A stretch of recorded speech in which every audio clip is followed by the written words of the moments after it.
ये भी एक बहुत बड़ी मिथ लोगों ने क्रिएट की हुई है कि ऑक्शन शीट में आपको अगर फॉर एग्जांपल ग्रेड्स वाली गाड़ी मिल रही है तो उसके एयर बैग जो है वो लोग नहीं निकालेंगे। आपको किसने क्या नहीं निकालेंगे? यहाँ पे पाकिस्तान में जब गाड़ी होती है आपको नहीं पता होता गाड़ी के साथ क्या हो रहा है क्या नहीं हो रहा। You don't know anything. अस्सलाम वालेकुम गाइस, कैसे हैं आप सब? होपफुली सब बहुत अच्छे होंगे और अपना बहुत सारा ख्याल रख रहे होंगे। सो गाइस, आज मैं आपके लिए एक इन्फॉर्मेटिव कंटेंट लेके आया हूँ जिसमें आज हमारा टॉपिक होगा कि ऑक्शन शीट एक जापानीज गाड़ी की वैल्यू में कितनी जो वर्थ है वो इंक्रीज करती है। मैंने पहले ऑक्शन शीट को मैंने डिटेल में स्टडी किया और मैंने देखा कि ऑक्शन शीट होती क्या है या ऑक्शन शीट के अंदर कौन से ऐसे इंपॉर्टेंट फैक्ट्स एंड फिगर्स होते हैं कि जो कस्टमर के लिए जानना जरूरी होता है नहीं। तो इससे पहले हम ये जान लेते हैं कि ऑक्शन शीट होती क्या है। दरअसल गाइस, अगर देखा जाए तो ऑक्शन शीट एक तरह की आपके पास एक इंस्पेक्शन रिपोर्ट होती है गाड़ी की, जिसमें गाड़ी के टोटल गाड़ी का मॉडल लिखा हुआ होता है, गाड़ी का नाम लिखा होता है, गाड़ी का इंजन नंबर, गाड़ी का चेसिस कोड वगैरह जिस ऑक्शन शीट के ऊपर मेंशन होता है, जिसमें गाड़ी की प्रॉपर एक डिटेल इंस्पेक्शन होती है। अगर फॉर एग्जांपल इस गाड़ी की ऑक्शन शीट है तो मुझे सिर्फ इस चीज की गारंटी मिलेगी कि हाँ यार, जापान से ये गाड़ी जिस हालत में वहां से चली थी तो ये वहां की इंस्पेक्शन रिपोर्ट है। वहां से आके जिसने इंपोर्ट की उसने कितनी चलाई, हो सकता है कि बेशक ये गाड़ी बेशक 5 ग्रेड की हो,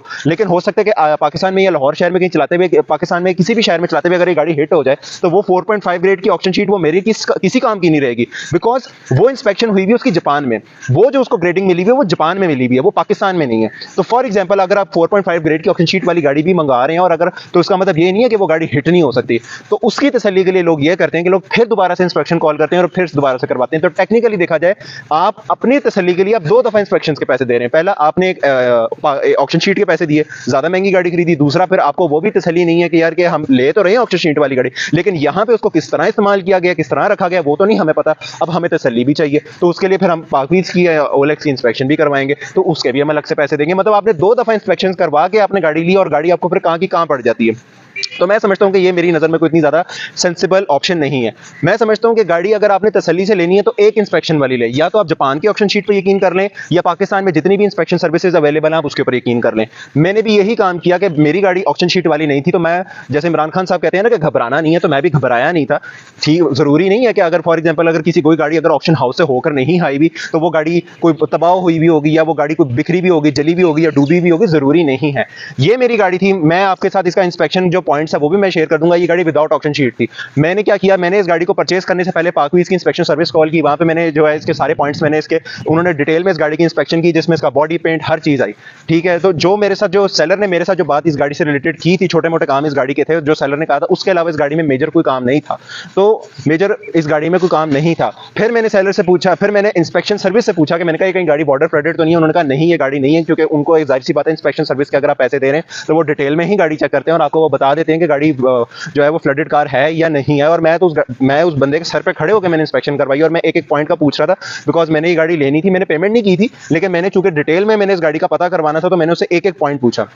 तो जब इसके इंस्पेक्शन पॉइंट्स मेरे सामने आए तो मुझे लगा कि हाँ यार, जिन पैसों में मैं ये गाड़ी ले रहा हूँ उन पैसों में ये जो इसके जो रिजल्ट्स आए वो मेरे हिसाब से ठीक है, कन्विंसिंग है। अब जापान की ऑक्शन शीट में क्या होता है कि जैसे पाकवीज की इंस्पेक्शन रिपोर्ट और जापान की ऑक्शन शीट है, दोनों बिल्कुल सेम है, दोनों के नाम अलग अलग हैं लेकिन दोनों का काम एक ही है। देखिए, मैं समझता हूं कि अगर ऑक्शन शीट वाली गाड़ी है वेल एंड गुड, अगर नहीं भी है तो घबराने की बात नहीं है, क्योंकि फाइनली तो गाड़ी ने इधर ही चलना है। तो किस इंस्पेक्शन की ज्यादा वैल्यू होगी, उस इंस्पेक्शन की जो जापान से होके आ रही है या उस इंस्पेक्शन की जो आप यहां पे गाड़ी लेने लगे हैं और यहां पे उसकी गाड़ी की क्या कंडीशन है। क्योंकि मैं अगर पर्सनली बताऊं तो मेरा इस चीज से कोई लेना देना नहीं है कि जापान में गाड़ी क्या थी, किस तरह की, मेरा उससे कोई ताल्लुक नहीं है।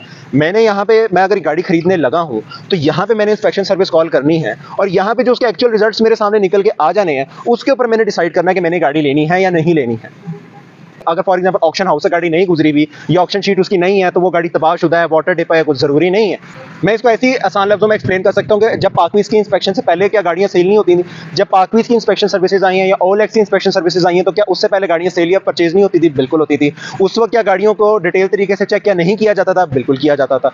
तो यही महरक़ात आज भी हैं कि यही महरक़ात आज भी हैं कि ये लोगों के माइंडसेट के ऊपर डिपेंड करता है कि कुछ लोग होते हैं जो इंस्पेक्शन करवा के ही गाड़ी लेना चाहते हैं और कुछ लोग होते हैं जो गाड़ी को ओवरव्यू देखते हैं, जिन्होंने गाड़ी को चलाना ही है तो गाड़ी नॉर्मल अपने किसी डेंटर पेंटर से चेक करवा के लोग गाड़ी खरीद लेते हैं। और वहां जापान में भी डेंटर पेंटर्स होते हैं, वहां पे भी लोग गाड़ियां इस तरह नॉर्मली एक चेक करवा लेते हैं कार एक्सपर्ट से कि यार आप गाड़ी देख लो, गाड़ी को डिटेल में चेक कर लो, अगर आपको गाड़ी समझ में आती है तो फिर मुझे बताओ। तो अगर डेंटर ओके की कॉल दे देता है तो वहां पे लोग खरीद लेते हैं। लोग वहां पे जो ऑक्शन हाउस या इंस्पेक्शन के पैसे होते हैं वो बचाते हैं, बिकॉज वहां पे ये काफी कॉस्टली होती है। अब आप कहेंगे कि सर ऑक्शन शीट में हमें ऑक्शन शीट में ये तो पता चल जाता है कि गाड़ी के एयर बैग्स खुले या नहीं खुले। मैं आपकी ये भी क्लैरिटी दूर कर देता हूं। मैं आपको लिख के दे सकता हूं कि मेरा एक दोस्त है, उसकी गाड़ी दहात्सू मीरा 4.5 ग्रेड ऑक्शन शीट की गाड़ी थी, लेकिन उस गाड़ी का अनफॉर्चुनेटली हुआ एक्सीडेंट, लेकिन उस गाड़ी के एयर बैग्स ही नहीं खुले।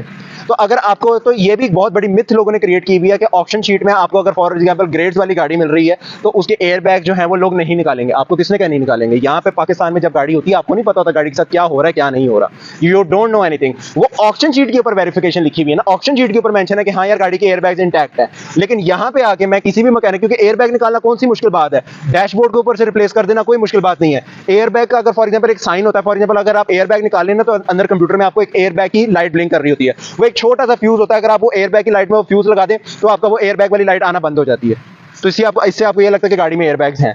तो अगर आपको ये लगता है ना कि अगर ऑप्शन शीट वाली गाड़ी में ये आपको एक ऑथेंटिकेशन मिलती है कि यार ये गाड़ी जेन्युइन एयर बैग्स वाली है, तो उसकी भी कोई गारंटी नहीं है। ये आज मैं आपकी क्लैरिटी दूर कर रहा हूं, क्योंकि पाकिस्तान में गाड़ियों के साथ गाड़ी आपको सेल करने से पहले गाड़ी के साथ क्या हो रहा है, गाड़ी कहां पे जा रही है, उसके साथ क्या क्या किया जा रहा है, आपको कुछ नहीं पता, क्योंकि एयर बैग्स बड़े बड़े महंगे बिकते हैं गाड़ियों के। एक अगर फॉर एग्जांपल इस गाड़ी में 6 एयर बैग्स हैं तो एक एयर बैग आज के टाइम में कम से कम 1.5 से 2 लाख रुपए का एक एयर बैग आता है।